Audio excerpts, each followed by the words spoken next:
One small step for middle school students, one giant leap for their careers. This is the 14th Annual Aerospace Challenge, and take a look at Most Holy Trinity's project. Some talented students right here. We'll blast off with the details about what this is all about coming up. The future of the American space program could be in this room right now. Hundreds of middle school students are competing in the 14th Annual Aerospace Challenge at ASU's East Campus. We'll lift off with the details coming up. Yes, imaginations are truly running wild down here at ASU's East Campus, the 14th Annual Aerospace Challenge. These kids are absolutely incredible. You remember back in the day when we went to those science fairs, I created a volcano once. Well, these kids are creating a place where they could actually live on the moon. Take a look at how amazing that is. A lot of creativity going on down here. This is Nate Dominguez. He's the assistant chair for the Aerospace Challenge. So these kids are absolutely incredible. What is this challenge all about?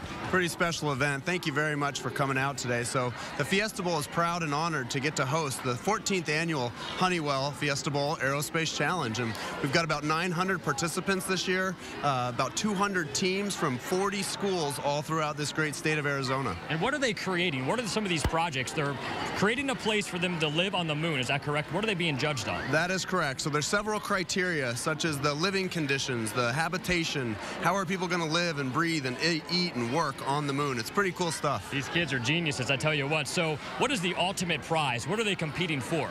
Great question. So there's actually 2 tiers. So we've been out here for 3 days. This is the 3rd and final day. Each day, 2 of these teams are awarded the winners. So we'll have 6 teams at the end of the week.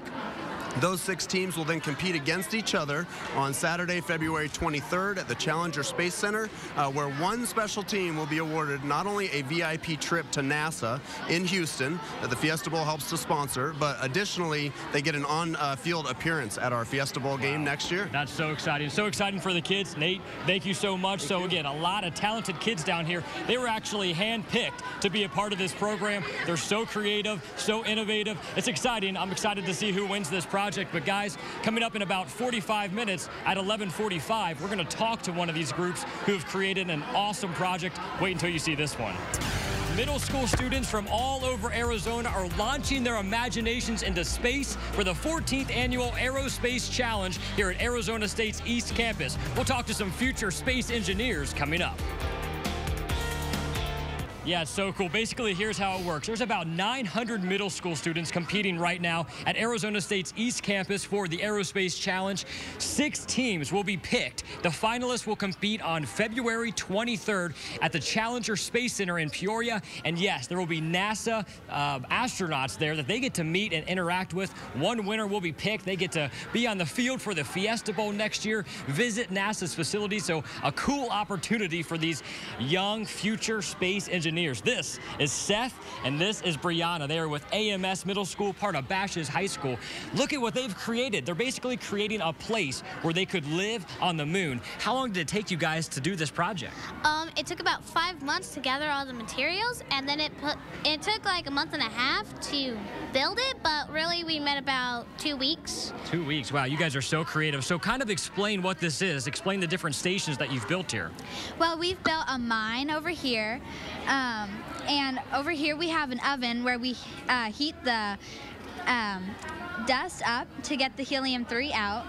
And we have our rockets over here, and over here we have a work area and a observation tower. Wow, that's so cool. Seth, let's talk about what's underneath. So you guys have basically built into the moon. You have an underneath area that you could live. What's going on down here? So here we have our fitness center so that people can stay strong on the moon. There you go. And also we have the dorms where they can live. And it will be a little crowded with 4 people in each room, but no one said that you get enough space on there. It looks pretty cozy to me. What do you have going on over there? Over there is we have our tunnel to the surface, and then we have our gardens. They're not so much for oxygen, but for food, because these are year plants that give off food daily. It looks so amazing. You guys could definitely live on the moon. I would live here if I were you. Steph, Brianna, thank you so much. I guarantee this group might be at the finals on February 23rd. That's pretty incredible, Connie and Kirk.